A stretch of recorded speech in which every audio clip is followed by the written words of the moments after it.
Hello again, welcome to Blue Garden Cottage. It's wonderful to be able to be with you, especially since it's been almost 2 weeks since I last spoke to you.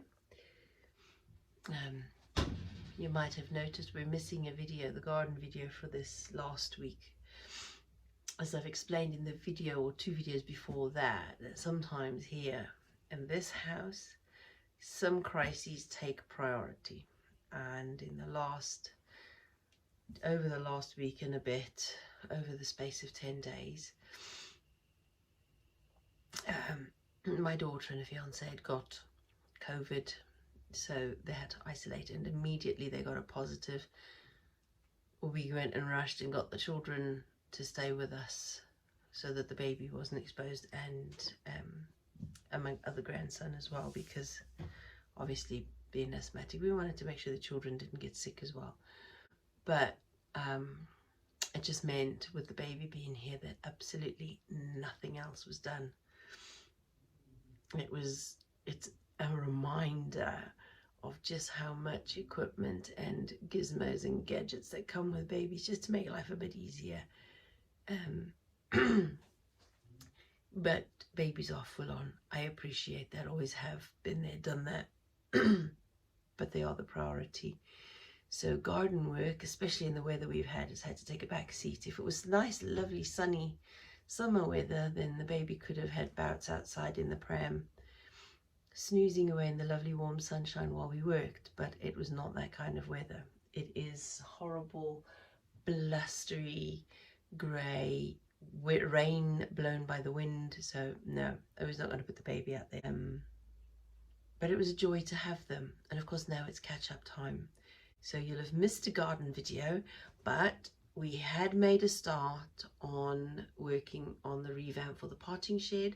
We did make a start, I made a start on sorting the seeds, but didn't get very far. So we have been doing something. Hubby's built shelves in the potting shed for me on the one side. We need to clear out and move stuff from the other side so that we can finish building shelving on that side by a potting bench. So yeah, we are doing stuff. I will show you when we're further along with that. But for now, this week would obviously be homemaking. And if anything, having the children around has shown me that I need to, when they're around, to rearrange, and even when they're not around, to plan ahead with my food preparation.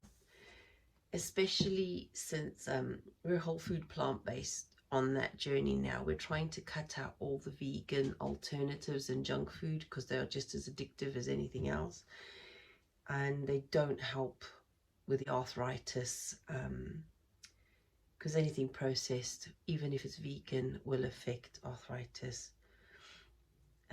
So yeah, we've been over a year already introducing a whole lot more of the whole foods, the whole plant foods. The vegan junk food came in and fed my lovely not food addiction. So this week I've decided I'm going to step ahead of myself, because I do not want to get caught out again. I want my whole foods. I need it. And this week, because we've not had as many whole foods, plant-based whole foods, we've missed out on a lot of vegetables and fruits and whole grains and the pulses. So we're feeling it. And I got this lovely hay fever type bug going on. Not COVID, promise, been testing regularly and it's still negative. So definitely some kind of, could be hay fever with all the clearing out we've been doing, because I do have dust allergies, but you know, getting on with it. So very happy to be getting on with food prep and jumping ahead of myself for a few things. Ready for the week so that I can continue with the plant-based. I've got lots of fresh vegetables ready that will only take minutes to cook.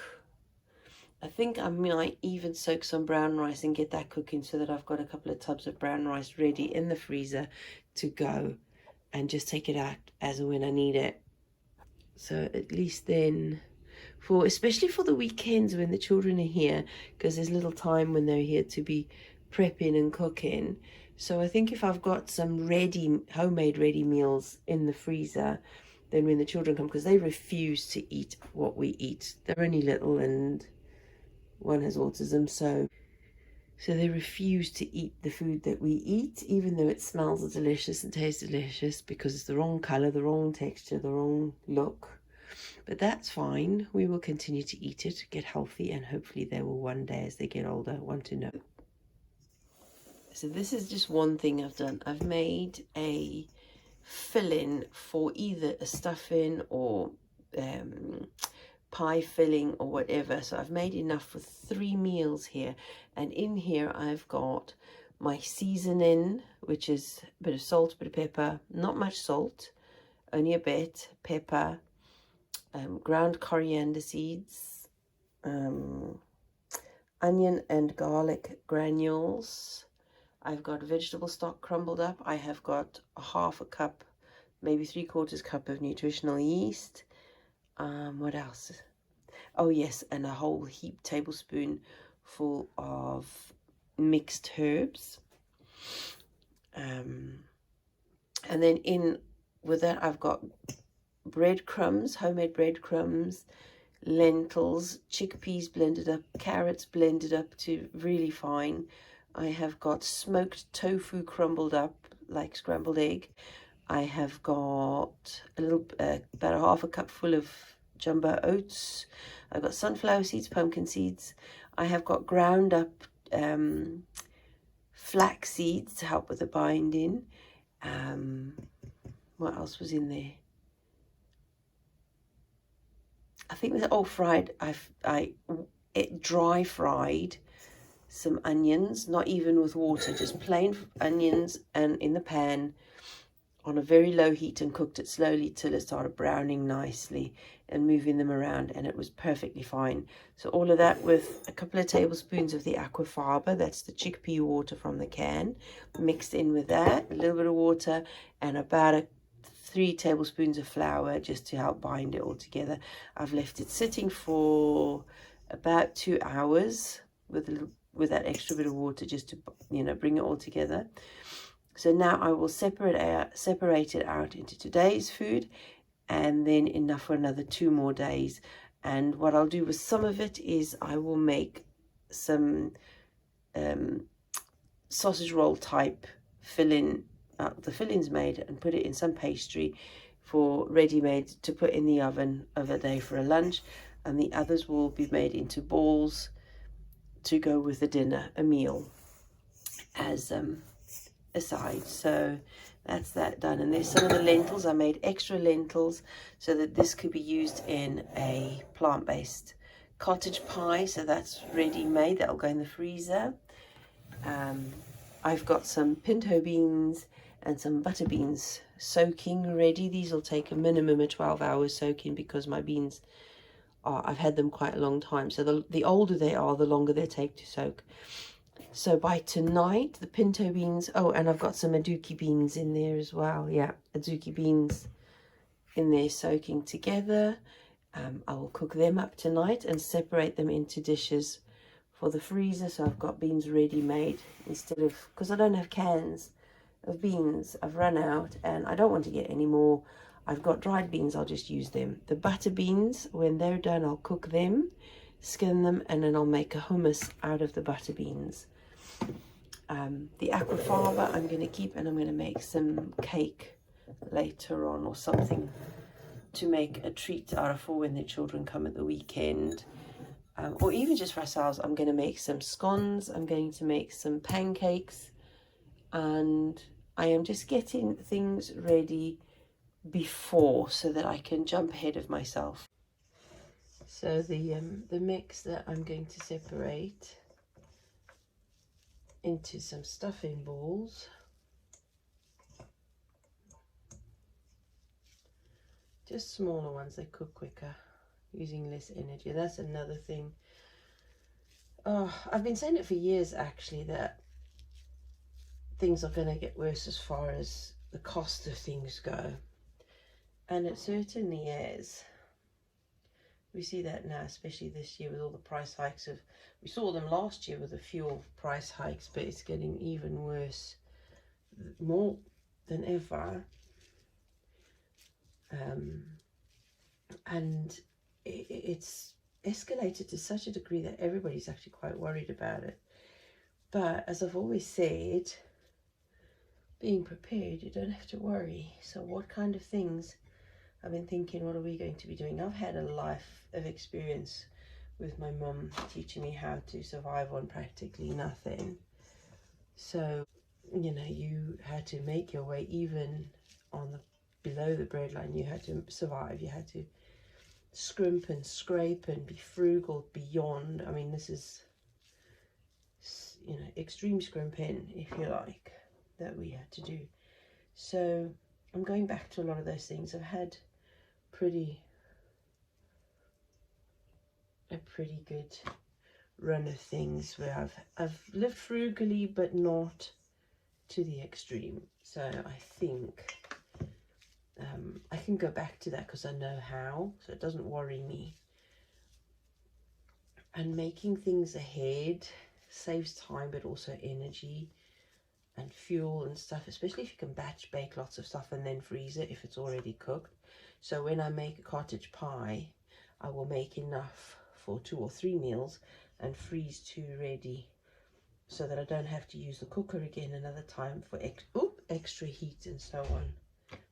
So that will help with that. 2 more and that's it. I mean, this is white flour, plain white flour I've got here.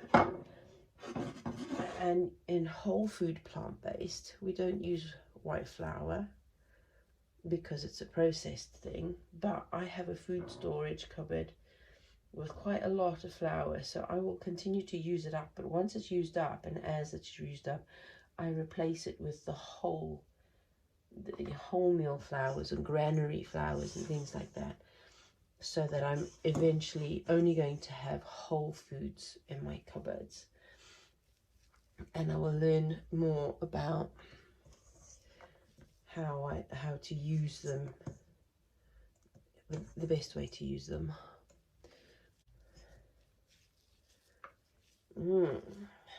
It's a bit more tricky when your hands have got flour on them. Right now I have got Pyrex dish lined with some greaseproof paper, and I'm going to stick half of what's left in there. I don't like compressing. I don't like pressing it in really tightly.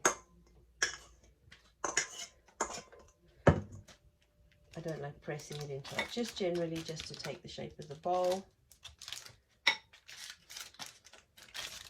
And really, as a size, that's plenty for 2 of us. Loads there. Right, put that in there. I'll put it aside for a minute because that's what today's dinner. Technically, I could stick it in the, or like that, I could stick it in the freezer and leave it there for another day. Just take it out and stick it in the oven. But I'll leave that there for now. That's another meal. And then the rest of the flour I'm going to mix back in there with that. Just a little touch more flour in the water, so that it binds a little bit better, because these are going to go in pastry. Right, so I've got the rest of the filling here. I'm going to press it out to the ends, and I'm just going to make a kind of Wellington. This is a vegan puff pastry. It's the only pastry I won't make, and buy it as a very rare treat because of course it's not whole food. But this one is vegan, but even so it's contained, because puff pastry takes a lot of fat. If you've ever made or watched puff pastry being made, it's a huge amount of fat. So I'm using up what I've got. It's the only one I ever buy. I would, short crust pastry, if I want to make, I'll make my own. Again, that will have some fat in it, but at least I can control what kind of fats I use, if any. And I could always, if it's a sweet dish, I'd replace it with fruit rather than fat. If it's savoury, then I could use something like a pumpkin or a sweet potato mash in the pastry. There we go. I think that'll do nicely. I could let it go to the end, but I don't want to. That'll do nicely. A little bit of that aquafaba around the edges to help seal it up. And I'll just trim it up and tidy it up as I go.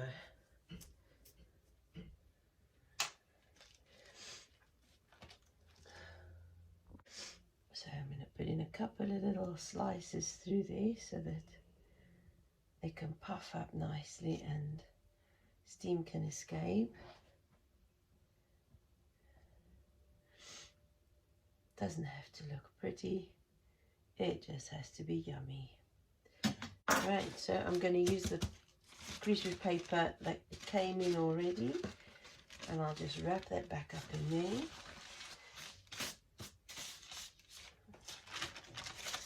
And I'll wrap another piece of greaseproof paper around it and shove it in the freezer, ready for another meal. There you go, 3 meals ready to go, all in one. Here are some other things I've got from in the freezer that I've pre-made ready to go, and some lovely whole grain toasted breadcrumbs over there. I've got some ready cooked pumpkin ready to make a soup, made much quicker, and I've made some whole food bolognese sauce ready for that for the children, and it's already got, because they're so fussy, I've already got onions, carrots, garlic, mushrooms, peppers, all in there, and it's blended up to a very fine, smooth sauce, so they don't know, but they're getting vegetables, and some mashed potatoes, whole mashed potatoes that I made a load of to make sure I've got an extra for another day. So with the whole potatoes for mash, I just chop them up with the skins clean, just the whole thing is chopped up, so still getting all the fibre and nutrients, but I've got some ready-made in the freezer for another day. Even chopping up ready some of the vegetables you use for cooking, having them already done makes cooking a whole lot easier, makes whole food plant-based much easier to do if you're cooking from scratch as well. So I've got peppers already chopped up ready to go. I have got mushrooms that I've dehydrated, and I have actually had mushrooms sliced up and then put in the freezer, and I could put them straight in the pan, even frozen, and they've been perfectly fine. The biggest challenge that I've always had with whole food plant-based cooking from scratch is time, and that is one thing that is so precious to me. I have so little of it, and just to, when you're really exhausted after a hard day and you just cannot face cooking from scratch, oh, I couldn't be bothered. Oh, I do have some hang on, another thing that really helps with cooking quickly with whole food plant-based, it's not ideal because it does have other things added, but it's really great, is like the whole grain ready cooked rices. I mean, this is a whole grain spicy Mexican inspired rice, so it's got some veggies in there, but it's whole grains. You get the brown rice, you can get the quinoa ones, multi-grains, but you can get whole grains ready cooked, and it's in the cupboard. You don't have to keep it in the fridge or the freezer, and it takes 2.5 minutes in the microwave.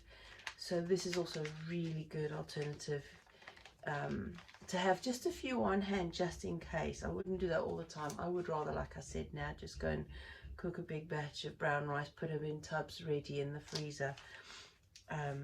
I think that works out even cheaper than this, and these are not expensive. They're under £1, but I can cook 4 portions of whole grain rice for the same price as one of these. But it really helps to have one hanging up in the store cupboard ready. Just take a bag out and 2 minutes done, and line it's done. So there you go, another quick time and money saving way of whole food plant-based cooking made easier.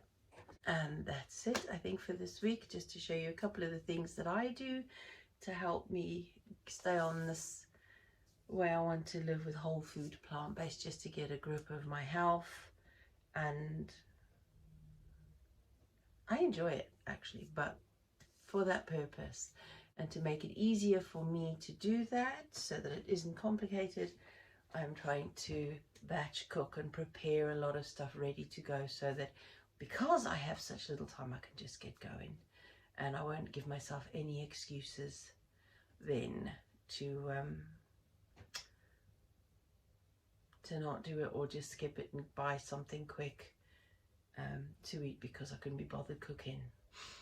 I mean, soups and stews are easy. I could in the slow cooker first thing in the morning, or even the night before, chuck a whole bunch of stuff in the slow cooker and leave it on overnight, and the next day food's ready. Those are literally just chuck it all in with the stock and let it cook. So those are really quick whole food plant-based ways of things to do as well. I mean, there's lots of things. Let me know in the comment section below what kind of things you do to make life easier for yourself, whether you're plant-based or not. Some of your batch cooking hacks, or food saving hacks, or time saving, whatever. Let me know. It's nice to have a little conversation on there. Such little time. Oh, before I forget, as I said, I did get those 2 books onto Amazon, the Mother's Day journals, diaries. Oh, sorry, this is hay fever. Ooh. Oh, it's going to start now again, isn't it? Okay. I have got them up. They are ready to buy. They are Mum's Mothering Memories and Mum's Memories journals under my name, Cindy Wakeham, Blue Garden Cottage books. I think I put books in there, but it's Cindy Wakeham anyway as the author. So you can find them in a number of different currencies. Ready for Mother's Day for us in the UK in March. Plenty of time for May in the US and South Africa and other places I don't know. But and just as a general gift as well for Mum. So you can find them on there.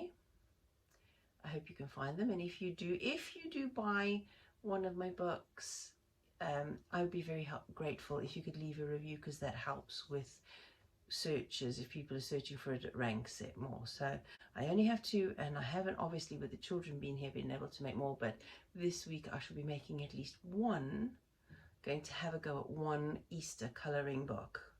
So I'll let you know how I get on with that one. Until next week, which is a craft week, don't ask me what we're doing.